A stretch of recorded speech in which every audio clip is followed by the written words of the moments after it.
Spoilers ahead. Why? Before I start this video, if you're new to this page, you should consider liking the vid. If you learned something new or you're just entertained and pleased by this video. And share this video if you're pleasured by it. I just started making videos and any and all support helps me out so much. Please consider joining the Shkemele army. Thank you, and now let's compare the differences in Shadow's story between the games and the movie. Let's start with video game Shadow's story.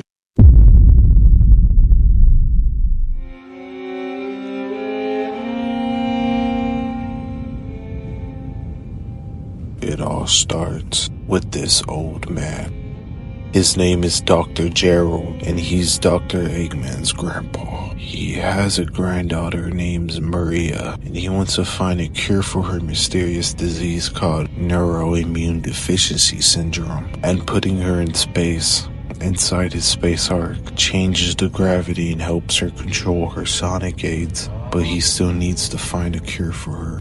Gun, which is the US government for the Sonic universe, wants to work with Dr. Gerald so they can make the ultimate life form. So he begins his research. His first victim will be his granddaughter Salamander. A horrible accident occurs and messed everything up.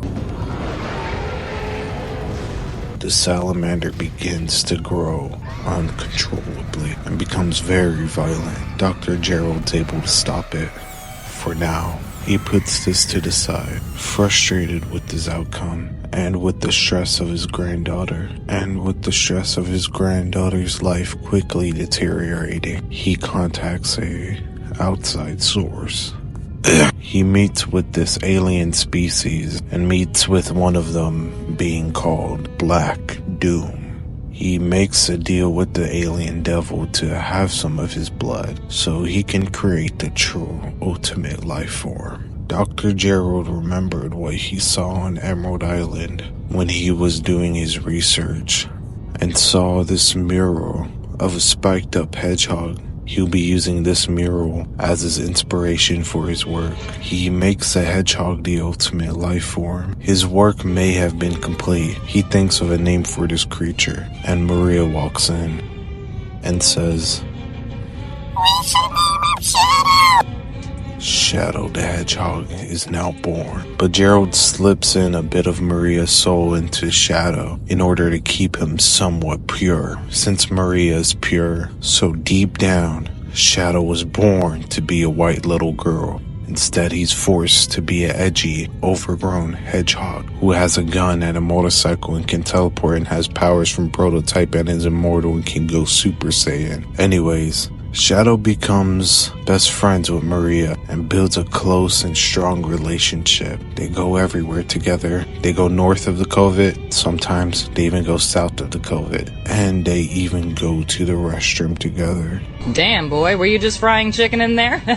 For real, though. You piss loud as fuck. And with all this time, Maria teaches Shadow so many valuable lessons. Gerald finds out the aliens had other plans and are secretly evil and want to use Shadow to take over the universe. But Gunn finds out Gerald's been talking to these aliens, and they don't want anyone to know about all this shady business that's been going on behind everyone's back. So they break into the space ark and rush towards everyone on board. With their guns pointing at everyone, the soldiers wait for the cue.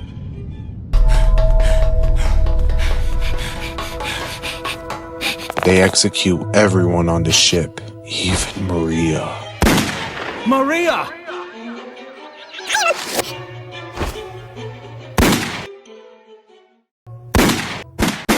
The only people who didn't die are Gerald and Shadow. Gerald goes completely insane. How could he have let this happen to his granddaughter? He swore to cure her. He spent so long trying to do it, but now it was all gone.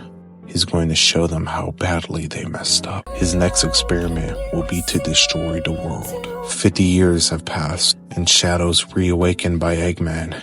but Shadow doesn't remember a lot. So he's very confused and very angry all the time. He tries to remember what Maria said to him, but can't. His amnesia is blocking everything. So he helps out Eggman since that's all he has now. He causes havoc around the city, gathering the Chaos Emeralds for Eggman, and beats Sonic easily in the city. Later on, Shadow finally remembers what Maria told him. She said, "Hey man, just be a good." So he goes Super Saiyan and kills the super lizard that Gerald reawoken because he wanted to destroy the Earth and himself. And Shadow saves the Earth for Maria and then falls down to Earth and dies. Maybe. The end. Now let's see how the Sonic 3 movies Shadow lore compares to the original Shadow lore. It starts off with Gun finding out something crashed in the middle of nowhere. So they go to investigate. They see an oddly shaped meteorite, so they take it into the lab. They know this isn't just any meteor. It has to be from an outside life source. So they put it in the lab and it finally hatches, revealing Shadow the Hedgehog.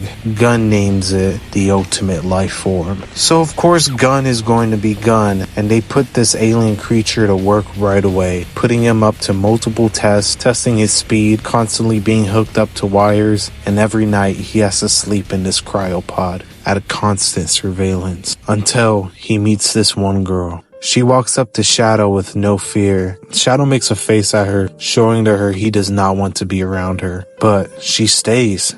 And she shows him she's not scared of him and draws a bunny face for him on his cryopod. Shadow finally has his first smile since being at the lab. We learn this girl's name is Maria, and she's one of Shadow's scientist's daughter, Dr. Gerald, who is related to Dr. Eggman.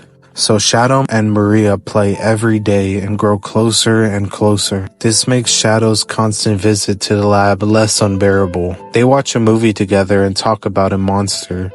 And Shadow sees a lot of similarities to how people see him and how people see the monster in the movie. They go outside and see the outside sky together and share a close moment together. Maria shows Shadow isn't a bad person or a monster. She shows him the light. Time passes by and everything seems fine until Gun randomly shows up and have their guns out due to orders from the higher-ups. An argument occurs and a soldier accidentally shoots at the direction of Shadow, Maria, and Dr. Gerald. A bullet hits an explosion and blows up at Blink Point. This only injures Gerald and Shadow but kills Maria. So they capture Shadow and Dr. Gerald breaks him out. He causes havoc to the city and to the Sonic team and teams up with Eggman and Gerald. At the end of the movie, Shadow sees Dr. Gerald's true intentions and joins the good team to destroy Dr. Gerald's space covet that was going to destroy the Earth and himself, but Shadow saves the day and dies. Now the main differences I've noticed right off the bat is that Shadow's born from an egg now and wasn't created by Dr. Gerald. Also, there's no mention of Black Doom, but honestly, did I really think Black Doom was gonna show up in this PG movie for kids? No. It's a kids movie, and this might be too much, but he might show up in the Shadow movie. Hopefully, I think that'll be so cool and open up the Sonic lore and world so much more. The egg Shadow comes from does look like something that would come from Black Doom. Another difference is that Shadow isn't in the space covet. He's in an underground lab that Gun made. And I don't remember if Maria had a sickness, but maybe she did. But they didn't really talk about it in the movie or make it a big deal. They also turned the space covet into the weapon that would destroy the Earth instead of the Bio Lizard. Can you hear me, son? Shadow?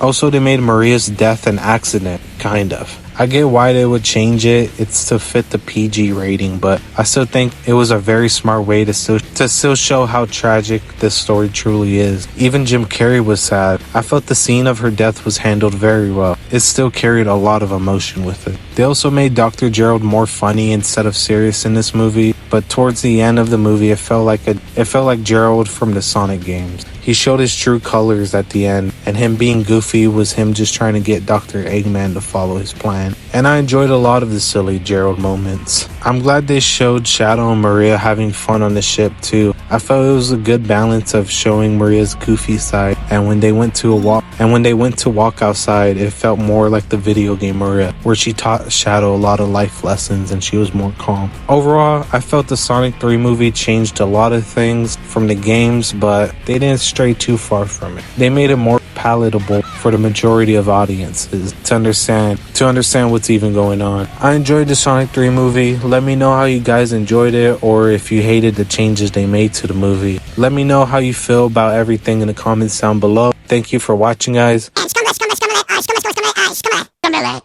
Shkemele.